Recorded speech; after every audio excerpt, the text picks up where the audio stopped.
I just like, hi, how are you doing? Thank you Hi, so much for Carla. joining me. And Sure.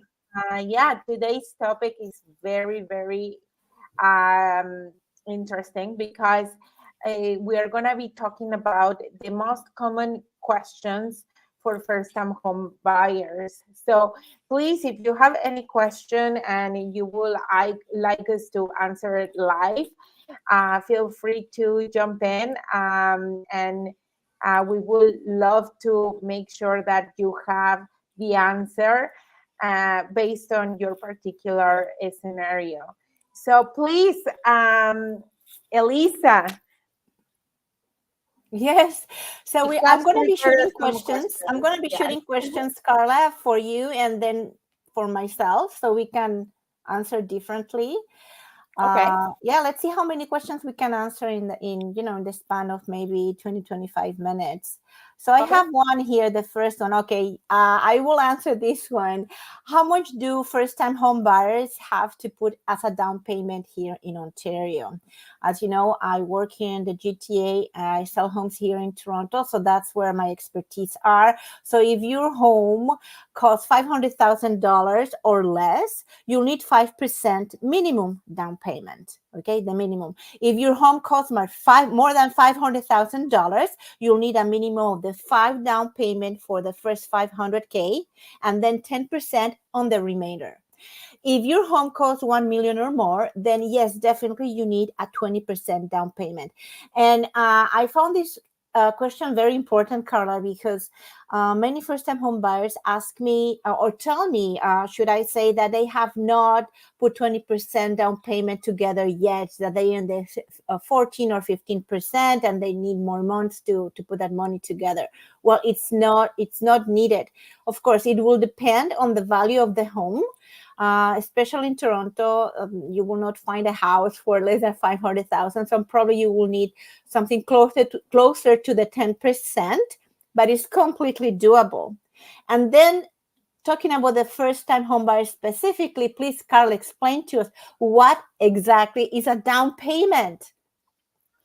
Okay. So the down payment, it actually, like, depending on the type of profile the client has, like, meaning depending on how much income we have, it also, like, we have to do the all the calculations to make sure that the client is able to afford the home. It's not like, oh, I am a first time home buyer, I want to buy a $700,000 home, and this is how much I need. No, that it also, we have to take into consideration how much you earn a year. Okay. But what is So exactly this amount of money, Carla?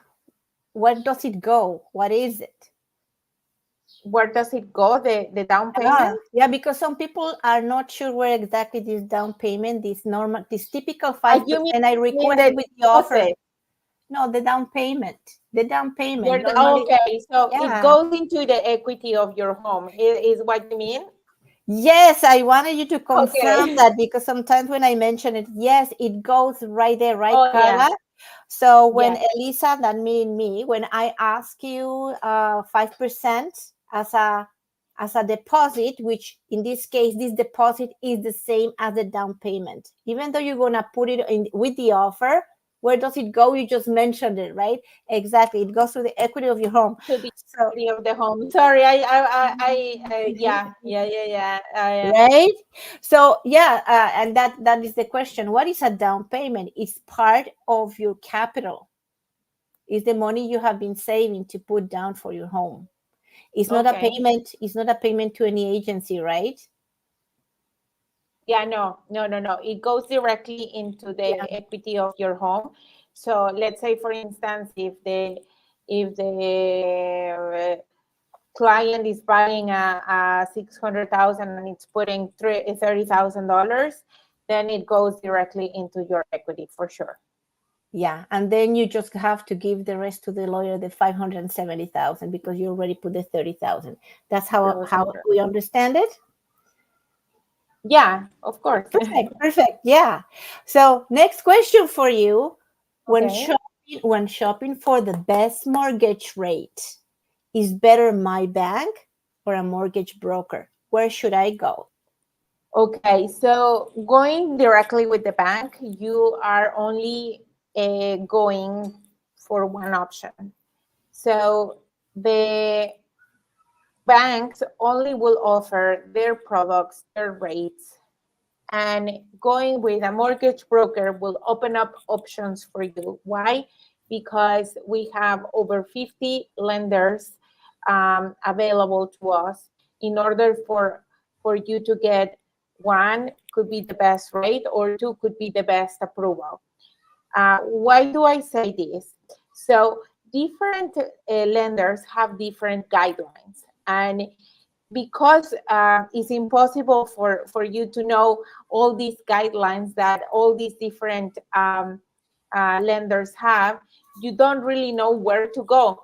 So instead of going checking your credit with one and going with another one and checking your credit again and again and again and again and again and again, then what you are doing is, one, wasting your time, two, damaging your credit because you are constantly checking that, and three, just uh, literally going around and don't, like, sometimes not getting anywhere because sometimes, even though you go with so many, it could be that, none of those are gonna actually approve you because the type of mortgage or the type of product you need is not available to them. So that's why going with a mortgage broker can open up a lot of doors, not only for better rates, it also is also for better guidelines. I was Excellent. explaining to Elisa that one day one of my clients came. They actually declined their approval twice in a bank. We tried for a third bank, and they told me no to me as well. But the structure of the application was really good. It was just this that they have a little bit of an issue with the credit because the credit wasn't long enough for them to be able to approve it. But the fourth bank, they remember they had two banks. I have two banks, and the fourth one actually said yes. So the client couldn't actually know if they were gonna say, like, they were this bank will have say yes unless she has come to us to make sure that we explore all the options. So we did explore all the options, and it turns out they are homeowners now. So give us a try because really it could make a difference in your application. Yes, definitely, Carla. Thank you for sharing that. And why you don't share with our audience also your Calendly so they can reach out to you, so they can go into a personalized review with you what has to be done. And while Carla is doing that, also I would address another question. Some of my first-time home buyers have been saving really their hard-earned money, and they also have been saving some RSPs in their accounts. So this is one of the benefits that we have in Ontario. You can actually use your RSPs to purchase your first home here in Ontario. So absolutely. However, you must be a first-time home buyer again. We're talking, this program is for her first-time home buyers. Yes, you must be a first-time home buyers. And the RSP home buyers plan lets you borrow now up to $60,000 from your RSP, which is the Registered Retirement Savings Plan. I have some first-time home buyers, they have no idea, no clue that actually their employer is subtracting this amount from their paycheck. So call your employer, call your HR, and ask them exactly what does that mean, and that they should itemize all the deductions they are doing. One of those is going straight into your RSP, is your own money, and you have the right to it. And this limit was raised actually from $35,000 Up to April 10th, 2024, it was $35,000 per person. Now it's 60,000. And if you are a couple or you are buying two people your first home, you can withdraw right now up to $120,000 from these accounts. Now, you need to be aware that you need to pay this amount back over the span of 15 years, the next 15 years, and the debt has to be paid back. But note, when you're extracting this money from your RSP, you're not paying any interest because it's your own money. However, if you fail to pay back in this time frame your money, you will be charged income tax on the unpaid amount. So your RSP deposit should already have been tax deferred. Okay. So next question. Carla, I think this is a really hard one because it's all over the place. How Okay. important is my credit score when I'm purchasing my first It's home? very, very, very important. It's a make it or break it type of a deal. What I was mentioning to Elisa is that for us, like we can get you a mortgage with a very good rate if you have a beacon score as low as 600. However, what I usually suggest is for you to have above the 700 um, beacon score. Why? Because I don't know how many times I have to check your credit. And trust me, I am the first one who actually says, do not check your credit unless you really need to. And when we are in the process of, especially in the purchase process, we don't know how many times we're going to be checking the credit. And why? Is because when you put an offer, maybe we check your credit, but then what happens if the deal doesn't go through and then you find a home but it's like 2 months after? The the lenders are not gonna allow us to use the same credit because it's too old. They want it to be at least 1 month old. So we have to check your credit again. So because of that, I want to make sure that when you actually get the home and we know 100% that that's gonna be that one, then your credit is actually in a very good place for the lender to approve you. If it goes below certain score, some banks don't even approve you. Not even So if you have let's say yeah. Elisa, I think my credit score is only 600 points. What should I do? I will say we work towards getting it a little bit in the higher, But I'm ready and to buy my home now. Is there any lender that would entertain me? It's it very could low. yes, it's very low. It's very low. What I will suggest is definitely for you to one, if we have a month old score, we could entertain it. However, like maybe it will be best for you to put the financing condition, for No, no, example. no. For example, about the banks, do I have any more option? Are there other kind of lenders? Oh yes, yes, yes, yes. Depending on Okay. the type of it all depends on the profile, and it all depends on the type of transaction. Yeah, because Um, where were we going? This is what we're really geared towards people who have a really low credit score. oh, when you Yeah, have yeah. So very very like like lower than 600. 600. Yeah, 600. So yeah, the lender Bs which are available, which not are the banks that you normally Yes, deal with. We normally yes, typically will give you they are considered A type lenders, so they yeah, are interested that you have a higher score. Why? And the interested are lower. Why? Because it's a risk. is the risk they put into it. So when they are reading that your score is much lower than that, that the risk is higher. But there's another kind of lenders which are called lender B, that I want to put more risk with you because you are not very stable in the reading in your history on the credit reporting.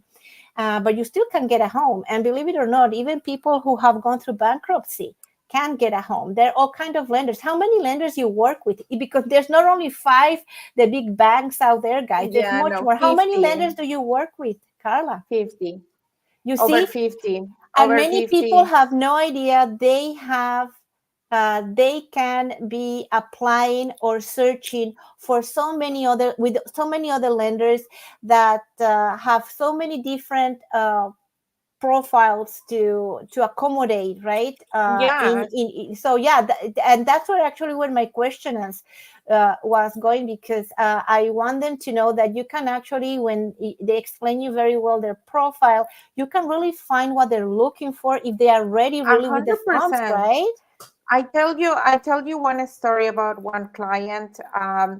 They came to me and they wanted to buy a townhouse. They really wanted to buy a townhouse, but they weren't able to have that specific townhouse because they didn't have enough funds for the closing, and they also had a credit card that we needed to pay. Mm-hmm. And here I said it out loud. Banks usually don't have the cashback option, like for example, lenders A, that can give you up to 5% of the cashback of the value of the mortgage, which is quite significant sometimes.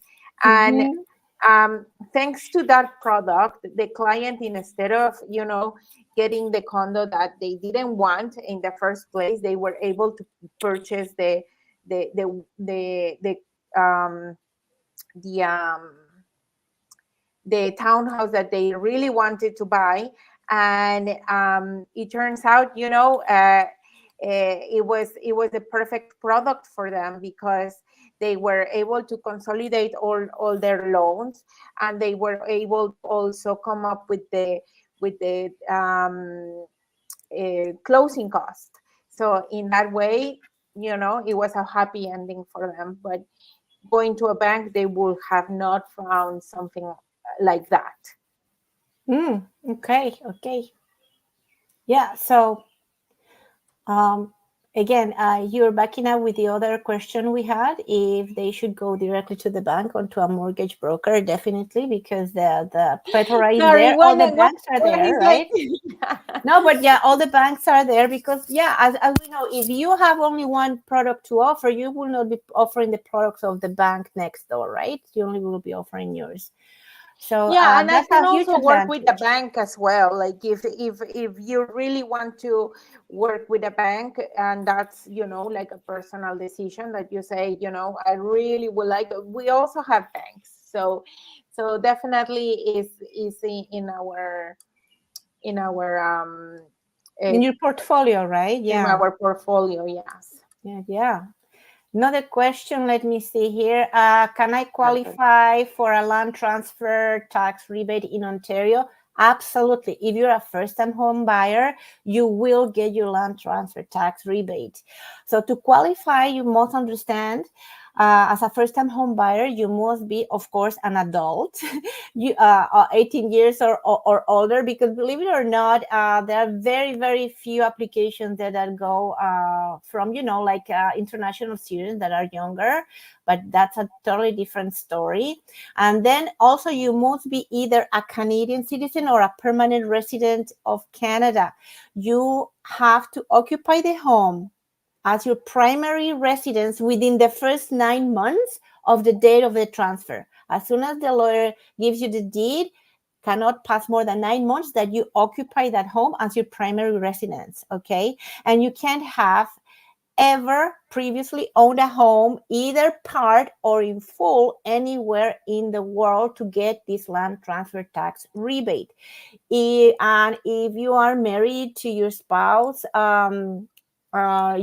cannot have either previously owned a home, either in part or in full anywhere in the world. Now, in Toronto, this land transfer tax rebate is of $4,475, and in provincially is $4,000. So you live in Toronto, you get both rebates. And if you live outside of Toronto, you only get one rebate, which is okay because of the taxation outside Toronto are lower. So that evens up. Anyways. So now, next question is, tell me, Carla, how long does it take for me to get a mortgage pre-approval? If I'm ready to search homes, I have already my tour, I have my appointment. How long does it take for you to get me my pre-approval? Typically, it takes, I will say, 24 hours for us to make sure that everything is good, and why not?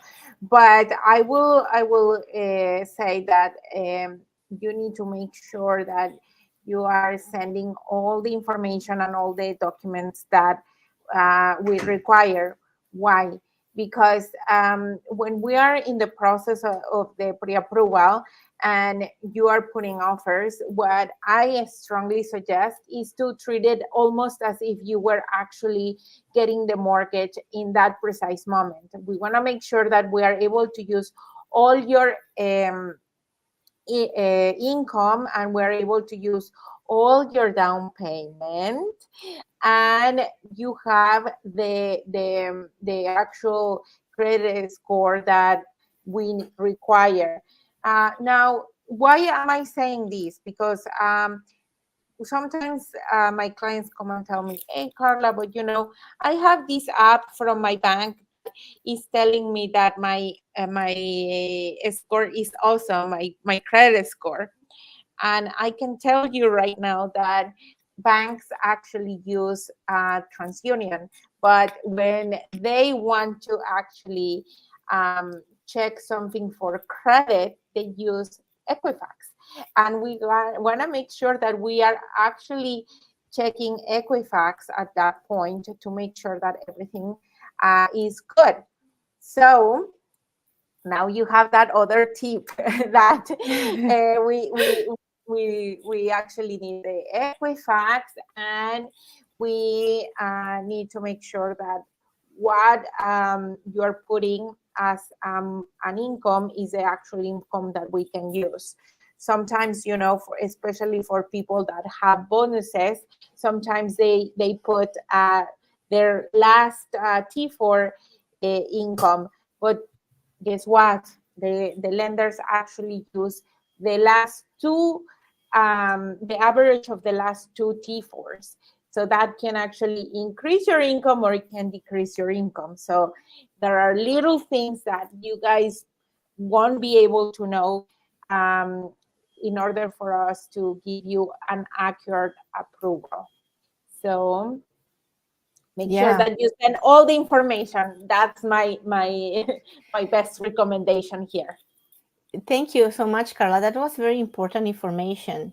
And the next question goes in hand with that I received actually more than questions, comments about it. Hey, Elise, I'm ready to look for our homes. I will get our pre-approval along the way. Okay, well, let me tell you this. You want to be taken seriously by any seller, and a pre-approval helps you to get real about what you can afford.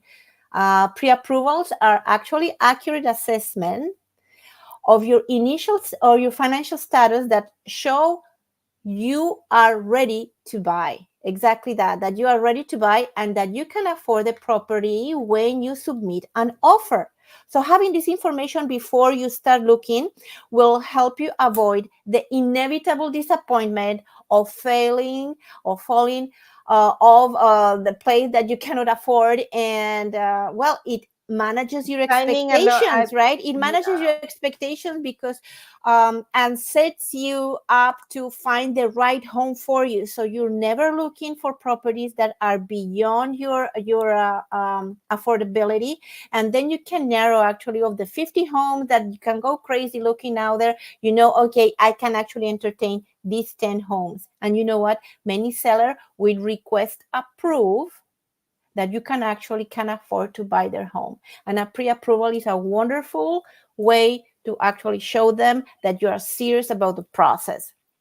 And I'm Exactly. sure, Carla, how many times did I tell you, like, I need a letter of pre-approval from you right now because I need to submit it with the offer, right? Yeah, and there comes another thing, like if we don't know how many offers you're gonna make and why not. And what I do, I personalized those pre-approval letters specifically to the actual